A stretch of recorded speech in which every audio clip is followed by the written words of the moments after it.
Xiyue simply wanted to rub her back. The model's injured right hand makes solo showering tough, causing her great distress. Seeing Xiyue's radiant face, the model wonders, no worries at all. Xiyue, disdainful, turns away. Seriously, she doesn't want to see it anymore. It's like she's chanting, I don't want to see it. I don't want to see it. Xiyue has worries. I have 2 huge ones. Hearing this, the model suddenly thinks she's here to repay debts. She must have some unspeakable worries, but instead, she thinks, ugh, but this one is red. This one's red. Are you sure this isn't a joke? It's like the season of disappointment, so dramatic. Shocked, the model can't help laughing, like an unexpected comedy. What's up?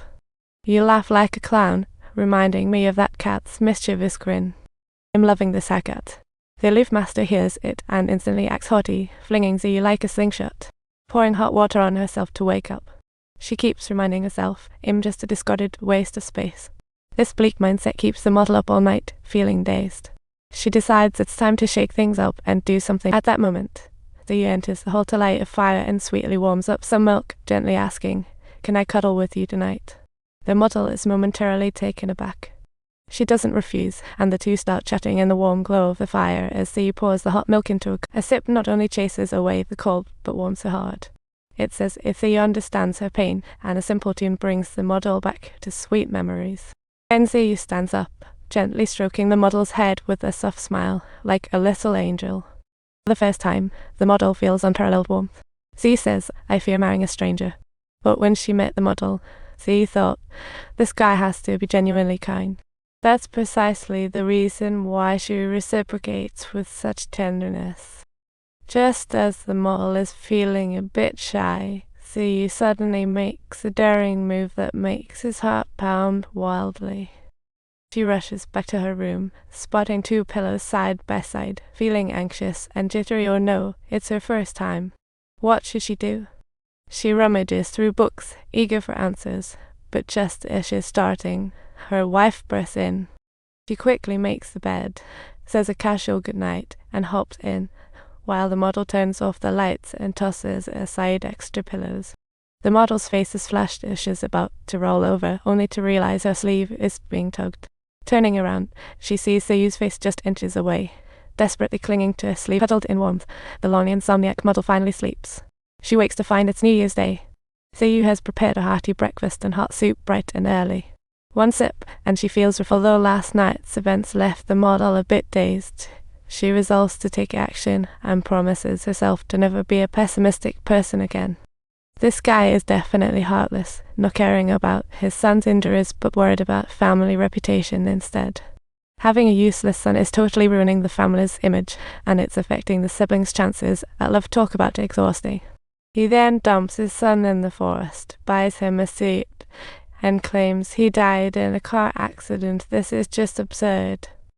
Away from home, the model discovers via letter that his father has disowned him, saying it's his sole contribution. Now he's utterly abandoned by his family. Now that's true uselessness. Nowadays, all he has is money, and that's about it. But he forgets one crucial thing: he is a little wife. He feels a bit guilty for neglecting her. Faced with his little wife's concerns, he seems uninterested, impatiently pushing her away for 3. Finally, when he runs a persistent fever, his little wife finally notices something's wrong. To care for him, the younger son stays motionless by his side all night. Upon awaking, he says, I really want to die. His so-called father never treated him as a son. Now, the model wants to die, but his young wife pats his face, saying, pain fosters growth, not despair. Before he can respond, a wave of nausea hits him. His little wife sturdily holds him. She lets him vomit freely. He wakes to find it's next day, searches for his child, and sees a kimono outside. There's a stain from last night. Guilt fills the model's heart. Oh, I'm sorry. He finally finds his little wife in the kitchen. Before he can apologize, words are swallowed by her warmth. Come on, we need to check your temperature. The little wife tenderly cradles his head against her forehead. It seems that he's doing much better now. She kindly drapes a jacket over him. Returning to her busy work at the stove, the model thinks to himself, I might as well let it slide.